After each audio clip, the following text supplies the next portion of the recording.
the toll booth that never was. The ego's theology is built like a highway scam. You're told there's a glorious destination up ahead, heaven, and the only way to get there is to pass through a toll booth. The toll is called salvation, and the story goes that you can't pay it yourself. You need the right vehicle, the right driver, and the right credentials. In the version we just heard, Jesus is the driver. His perfect sinlessness is the vehicle, and your only hope is to hop in and ride along. It sounds clever. It even borrows some biblical clothing, but the whole premise is rotten, because before you can collect a toll, you have to invent a road. Before you can charge a payment, you have to invent a debt, and the only way to invent a debt is to invent sin. The wages of sin idea works only if sin were real. God's justice was a transaction, and heaven were a location you could leave and then re-enter. But if sin is nothing more than a mistaken thought, then the toll booth vanishes instantly. You can't charge payment for something that never happened. The ego hates that. Why? Because its entire business model collapses if there's nothing to collect. The ego lives on the belief that you owe God, owe the world, owe the past, owe yourself. It doesn't matter if the debt is called sin, karma, penance, or putting on Christ's garments. The form may change, but the scam stays the same. You're not there yet, and it'll cost you to get there. And here's the deeper trick. If you believe there's a toll booth, you will also believe there's someone stationed there to judge you. The moment you accept the image of a gate, you also accept a gatekeeper. And in the ego's theology, the gatekeeper isn't God, it's an idol dressed up as God. Think about the absurdity of it. The Son of God, changeless spirit, allegedly needs to pull up to a cosmic checkpoint and present his credentials. Jesus himself becomes reduced to a kind of divine chauffeur, ushering you through bureaucracy. Can you imagine God's own creation fumbling for the right paperwork at the window? It's silly.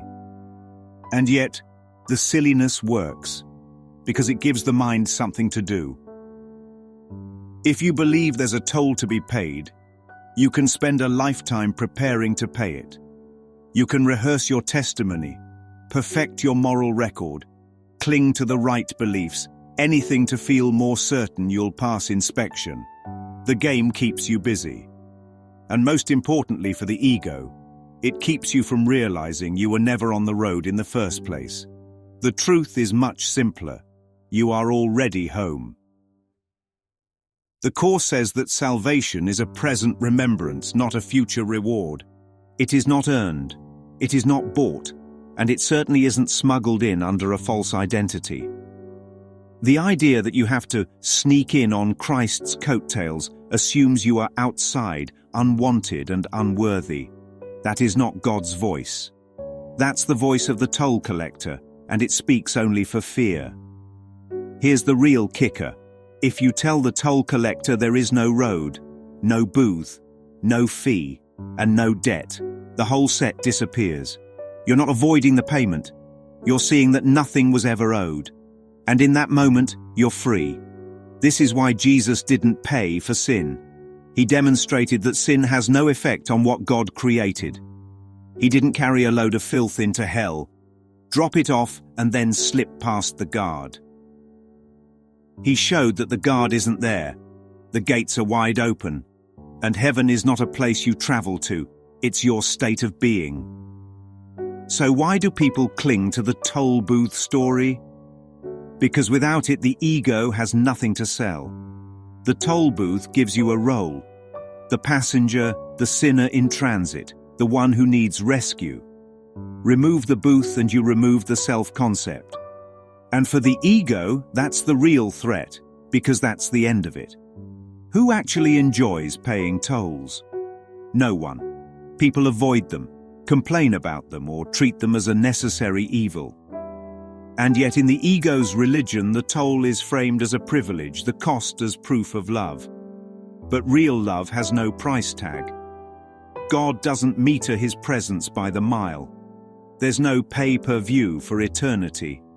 The toll booth theology says, stay in your lane, wait for your turn, and if you're lucky, you'll get waved through. But truth says, you never left, and there is nowhere to get to. That's why the toll booth can't survive the light. It's a shadow game, built entirely on a belief in separation. And here's the joy in seeing through it. Once you recognize there's no toll, you stop driving in circles. You stop rehearsing for the checkpoint. You stop imagining God as a border guard. Instead, you rest. You accept. You realize you are as God created you, and nothing was ever owed. The toll booth was never real, and you've been home the whole time.